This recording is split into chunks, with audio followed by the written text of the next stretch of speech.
आज मैं अपनी कहानी सुनाने जा रहा हूँ। हमारे घर की चार दीवारी में दबी एक कहानी। ये हम तीन बहनों और एक भाई की कहानी है।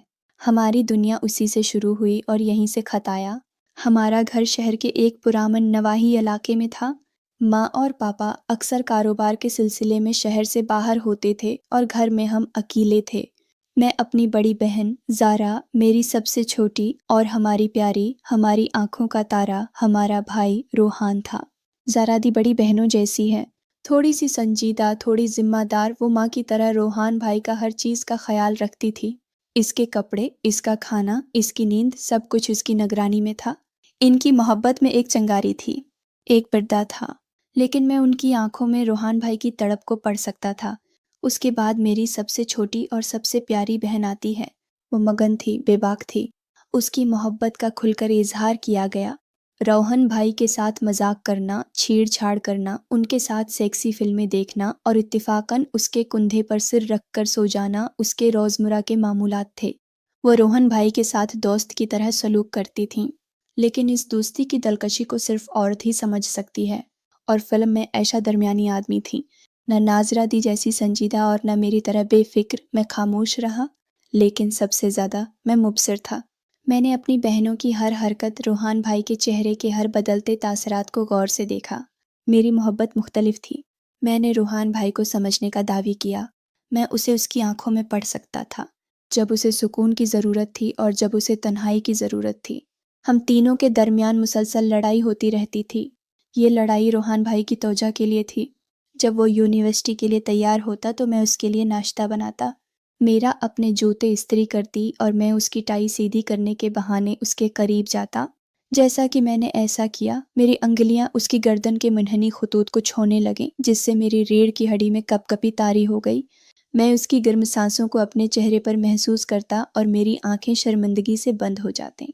उसने उसे मामूली समझा होगा, लेकिन ये मेरे लिए फतह का लम्हा था। रात को जब रोहान भाई थके हारे घर आते तो हमारा मुकाबला और भी शदीद हो जाता। ज़ारा दी उसे गर्म दूध का गिलास लेकर आती। मेरा उसके पैरों की मालिश करने बैठ जाती और मैं उसके सर पर तेल की मालिश करने लगती। जब मैं अपनी उंगलियों के फूलों से उसकी खोपड़ी पर आहिस्ता से मालिश करता तो वो आंखें बंद कर लेता। इसके चेहरे पर सुकून देखकर मेरा दिल खुशी से भर गया। लेकिन इन औकात में मेरी नज़रें ज़्यादातर मेरा और मेरा पर रहती थीं। इनकी आंखों में मेरे लिए हसद, हसद की आग और वाज़ेह दासी थी। हम तीनों को मालूम था कि हमारा भाई हैंडसम है। लंबा, मजबूत मजबूत तामीर, गहरी आंखें और नर्म मुस्कुराहट जो किसी का भी दिल जीत सकती थी। यूनिवर्सिटी में बहुत सी लड़कियां उसके साथ मारी गईं, लेकिन रोहान भाई का ध्यान हमेशा हमारी तरफ रहता था। उसे शायद अंदाज़ा नहीं था कि उसकी तौजा हमारे लिए कितनी अहमियत रखती है। उसकी तरफ से ये बहन की मोहब्बत थी, लेकिन हमारी तरफ से ये मोहब्बत ख्वाहिश और जज्बे की हदें पार कर रही थी। एक दिन रोहान भाई घर आए। इसकी तबीयत ठीक नहीं थी। वो खामोशी से अपने कमरे में चला गया। ज़ारा दी, एक परेशान हेकर ने उसका पीछा किया, लेकिन उसने दरवाज़ा नहीं खोला। मीरा ने दरवाजे पर दस्तक दी और आवाज़ दी, बेटी क्या हुआ है? प्लीज़ दरवाज़ा खोलो। लेकिन अंदर से कोई जवाब नहीं आया। मैं कुछ देर वहीं खड़ा रहा। फिर मैंने कागज़ के एक टुकड़े पर लिखा, भाई, मैं जानता हूँ कि आप अकेले रहना चाहते हैं। जब आप बेहतर महसूस करें तो बराह करम बाहर आ जाएं। मैं नीचे आपके लिए काफ़ी बना रहा हूँ, आपके पसंदीदा। मैंने दरवाजे के नीचे कागज़ खिसकाया। आधे घंटे बाद रूहान भाई कमरे से निकल गए। उनकी आंखें या सर्क था। वो सीधा लाउंज में आया जहां मैं उसका इंतज़ार कर रहा था। ज़ारा दी और मैंने हैरत से उसे देखा। रूहान भाई मेरे पास सोफे पर बैठ गए और काफ़ी का मग उठाया। शुक्रिया ईशा, इसने आहिस्ता से कहा। ये ठीक है भाई, क्या आप ठीक हैं? मैंने नरमी से पूछा। इसने एक गहरा सांस लिया। यह सिर्फ उस हतमी मंसूबे का तनाव है। मैंने आहिस्तगी से इस पर हाथ रखा। मेरे लम्स को महसूस करते हुए इसने मेरी तरफ देखा। उसकी आंखों में एक अजीब सी किशमकिश थी। तुम हमेशा कैसे समझती हो कि मैं क्या चाहता हूँ? उसने पूछा। मेरी जीत पर ज़ारा दी और मीरा के चेहरों पर हसद वाज़ेह था। मैंने ज़ाफ़रानी मुस्कुराहट के साथ उनकी तरफ देखा। ये मेरी हीरा फेरी थी। मैंने उन्हें ये एहसास दिलाया कि सिर्फ मैं ही रोहन भाई को समझ सकता हूँ। जैसे जैसे दिन गुजरते गए हमारी सर्द जंग तेज होती गई। हम रोहन भाई के हलके में एक दूसरे के साथ खुलकर मुकाबला करने लगे। अगर मेरा ये कहकर जीत जाती तो मैं उसे रोक लेता, रोहन भाई को सूट करते हैं। अगर ज़ारा दी ने उसके लिए कोई भारी खाना पकाया तो मैं कहूँगा, दीदी, भाई, मैं उन दिनों खाने पर हूँ, वो सलाद को तरजीह देंगे। हमने उनकी ज़िंदगी के हर फैसले में मुदाखलत शुरू कर दी थी। हम उसके दोस्तों, उसकी खाने-पीने की आदतें, उनकी पसंद और नापसंद का फैसला कर रहे थे। उन्हें एहसास नहीं था कि हम तीनों ने उसके इर्द-गिर्द एक खूबसूरत रेशमी जाल बना लिया है। उसे बांध दिया गया था जिससे उसका बचना नामुमकिन था। उसकी सालगिरह करीब आ रही थी। हम तीनों ने अलग-अलग प्लान बनाए। ज़ारा दी ने घर पर एक शानदार डिनर का मंसूबा बनाया। मीरा ने अपने दोस्तों के साथ एक सरप्राइज़ पार्टी का एहतमाम किया और मेरे ज़हन में कुछ मुख्तलिफ था। मैं उसे ऐसी जगह ले जाना चाहता था जहाँ सिर्फ वो और मैं हूँ, जहाँ कोई और न हो। उसकी सालगिरह से एक रात पहले हम तीनों रोहान भाई के कमरे में जमा हुए। वो अपने लैपटॉप पर काम कर रहा था। हम उसके बस्तर पर बैठकर उसे देखते रहे। उसकी पूरी तोजा अपने काम पर मरकूज थी। मीरा ने शरारत से उसकी गर्दन पर फूंक मारी। वो चौंक कर पीछे मुड़ा। मुझे अपना काम करने दो, उसने हल्का सा थपकी दी। ज़ारा दी ने बालों में हाथ फेरा। तुम थक गए हो, अब सो जाओ, बस थोड़ा सा काम है, इसने जवाब दिया। मैं खामोश रहा। फिर मैंने आहिस्तगी से कहा, भाई, आपकी आंखों के नीचे कुछ सोजन है, आपको आराम की ज़रूरत है। मेरी आवाज़ में तशवीश और नरमी ने मुझे मुस्कुरा दिया। मैंने उसे मेरी तरफ देखने पर मजबूर किया। इसने लैपटॉप बंद कर दिया। ठीक है, तुम तीनों जीत गए। मैं सोने जा रहा हूँ। हम तीनों परजोश थे। जब हम उनके कमरे से निकल रहे थे तो रोहान भाई ने आवाज़ दी, आशा, 1 मिनट सुनो। ज़ारा दी और मैं रख गए। इनकी आंखों में सवाल थे। मैंने उन्हें जाने का इशारा किया। जब वो चला गया तो मैंने दरवाज़ा बंद कर दिया और रोहान भाई के पास वापस आ गया। हाँ भाई, वो अलीफ़ा है और मुझे तुमसे कुछ कहना था, उसने झुझकते हुए कहा। मेरा दिल धड़कने लगा। क्या बात है भाई, सब ठीक तो है ना? उसने एक गहरा सांस लिया और मेरी आंखों में देखा। उसकी आंखों में एक चमक थी जो मैंने पहले कभी नहीं देखी थी। वो कुछ कहने ही वाला था कि उसके फ़ोन की मैसेज टोन बजी। उसने फ़ोन उठाया, मैसेज पढ़ा और उसके होठों पर मुस्कुराहट फैल गई। एक मुस्कुराहट जो हम तीनों के लिए मौजूद नहीं थी। ये कौन है? मैंने बेअख्तियार पूछा। उसने फ़ोन की स्क्रीन लॉक कर दी। उसने मेरी तरफ देखा। इसकी मुस्कुराहट बाकी थी। ये सारा है। वो मेरी क्लास में है, उसने जवाब दिया। बहुत अच्छी लड़की। सारा के अल्फाज अल्फ सारा पगले हुए शीशे की तरह मेरे कानों में पड़े। मेरी जीत का सारा निशा एक गोली में ख़त्म हो गया। हमारा दुश्मन आज का था, एक दुश्मन जिससे हम आसानी से नहीं लड़ सकते। मैंने अपने तासरात को कंट्रोल किया और हल्की सी मुस्कुराहट के साथ कहा, ठीक है, आप हमें किसी वक्त तबाह कर सकते हैं। लेकिन मेरे अंदर एक तूफान पहले ही बरपा था। मैं जानता था ये तूफान ज़रादी और मेरे अंदर भी उठेगा। हमारी ज़िंदगी एक नए मोड़ पर पहुंच चुकी थी। ये ज़िंदगी सिर्फ रोहन भाई की तौजा के लिए नहीं थी, बल्कि उसे हासिल करने के लिए थी और इस ज़िंदगी में हम तीनों बहनें किसी भी हद तक जाएंगी। सारा का नाम हमारे घर में ज़लज़ले की तरह आया था। इस रात जब मैं कमरे से निकला तो ज़ारा दी और मेरा इंतज़ार कर रहे थे। इनकी आंखों में वही सवाल था जो मेरे जहन में घूम रहा था। सारा कौन है? ज़रादी ने सीधा पूछा। वो उसकी हम जमात है। मैंने सर्द लहजे में जवाब दिया और अपने कमरे की तरफ बढ़ गया। मैं जानता था कि उस खबर ने उन्हें भी इतना ही चौंका दिया था जितना कि मुझे था। अगले दिन नाश्ते की मेज़ पर अजीब सी खामोशी छाई हुई थी। रोहन भाई मुस्कुरा रहे थे और अपने फ़ोन पर किसी को मैसेज कर रहे थे, जबकि हम तीनों उनकी तरफ हल्की सी खफकी भरी नज़रों से देख रहे थे। हमारा दुश्मन हमारे सामने था और अब हम तीनों, जो कल तक एक दूसरे के हरीफ थे, ये नई काफ़ी पीने जा रहे थे। हमने एक दूसरे की तरफ देखा। रोहान भाई जैसे ही यूनिवर्सिटी के लिए रवाना हुए, मीरा ने एक प्लान बनाया। उसने फ़ौरन अपने दोस्त को फ़ोन किया और रोहन भाई की मोटरसाइकिल ठीक करवाई। आज शाम जब रोहान भाई परेशान होकर घर वापस आए तो मीरा ने मासूमियत से कहा, आओ भाई, अब तुम चले गए, अच्छा हुआ। मैंने तुम्हारे लिए फिल्मी रात का मंसूबा बनाया है। पाप कारण तैयार है। रोहान भाई थक चुके थे। वो हचकचाते हुए मान गया। फ़िल्म के दौरान मीरा पहले से ज़्यादा उनके करीब बैठी थी। इसका सर उसके कंधे पर टिका हुआ था। इसके हाथ अनजाने में उसे छू रहे थे। वो उसे एहसास दिला रही थी कि उसकी हकीकी खुशी और सुकून घर में उसकी बहनों के साथ है। ज़ारा दी ने संभल लिया। उसने उम्मा और अबू को फ़ोन किया और फिक्रमंदी से बताया कि रोहान की पढ़ाई पर तौजा नहीं है। अम्मा ने फ़ौरन रोहन भाई को बुलाया और इन्हें एक लंबा लेक्चर दिया और कहा कि वो अपनी पढ़ाई पर तौजा दें।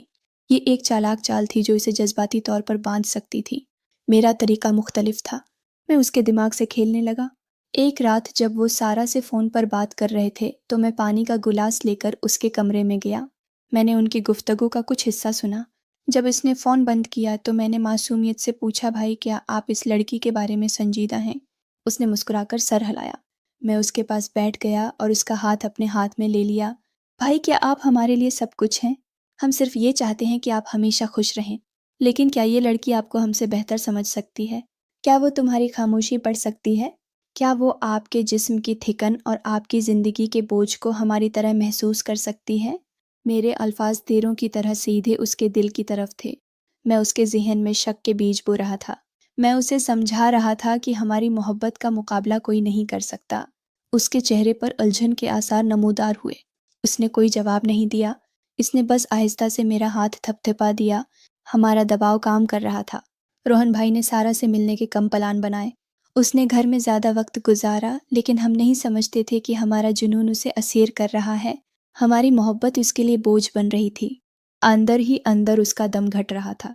सारा के जिक्र पर उसके चेहरे पर जो मुस्कुराहट आती थी वो गायब हो गई थी। उसकी जगह एक अजीब बेहसी ने ले ली थी। एक शाम बहुत ज़्यादा हो गई। रोहान भाई घर आ गए। वो बहुत खुश था। इसके हाथ में एक छोटा सा गिफ्ट बॉक्स था। मैंने उसे सारा के लिए खरीदा है। कल उसकी सालगिरह है, इसने परजोश अंदाज में ऐलान किया। हम तीनों का रंग पीला हो गया। इससे पहले कि रोहान भाई अपने कमरे में जाते, ज़ारा दी ने उसे रोक दिया। आपको हमारी बिल्कुल भी परवाह नहीं? हम दिन रात आपकी फ़िक्र करते हैं और फिर भी आप उस अजनबी के लिए कुछ खरीद रहे हैं। मेरी माँ ने फ़ौरन कहा, भाई वो लड़की आपके लायक नहीं, हम आपको उसके साथ नहीं देख सकते। रूहान भाई ने हैरत से हमारी तरफ देखा, फिर अबू ने मेरी तरफ देखा। शायद उसे मुझसे कुछ समझ बूझ की उम्मीद थी, लेकिन आज मैं भी अपने जज्बात के सामने बेबस था। भाई वो ठीक कहते हैं।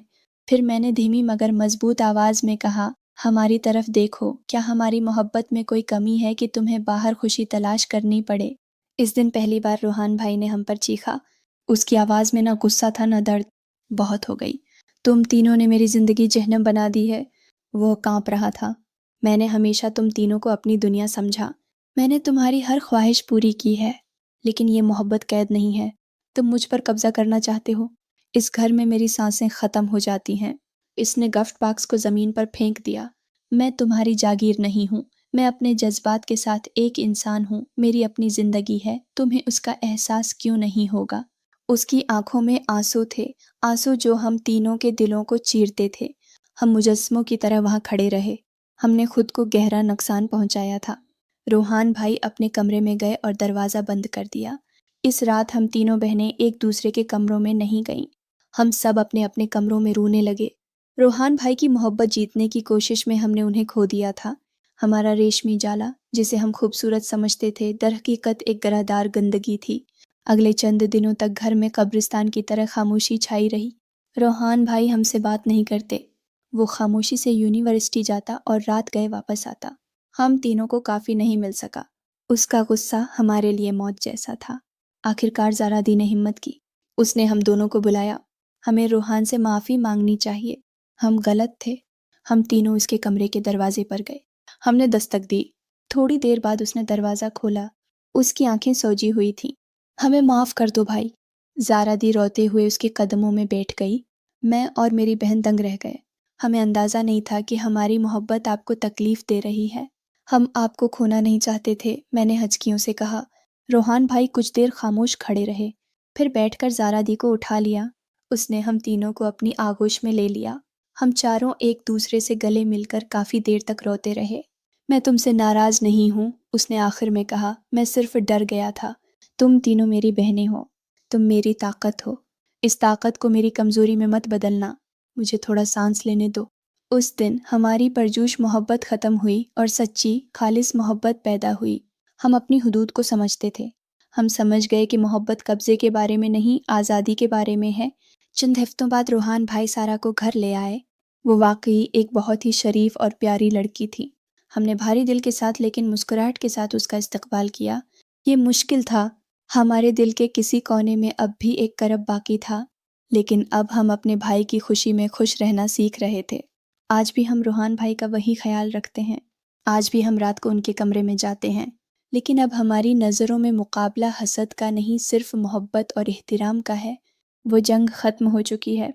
लेकिन कभी कभी जब हम तीनों अकेले होते हैं, हम एक दूसरे की आंखों में देखते हैं और चपके से मुस्कुरा देते हैं। हम इस फासले को कभी नहीं भूल सकते। वो वक्त जब हम तीनों एक आदमी की मोहब्बत में दीवाने थे, एक राज है जो हमेशा हमारे दरमियान रहेगा। तीन बहनों और उनके एक भाई का राज। दोस्तों, अगर आपको वीडियो अच्छी लगी तो प्लीज़ लाइक करें और मेरे चैनल को सब्सक्राइब करें और अपना ख्याल रखें। अगली वीडियो में मिलते हैं।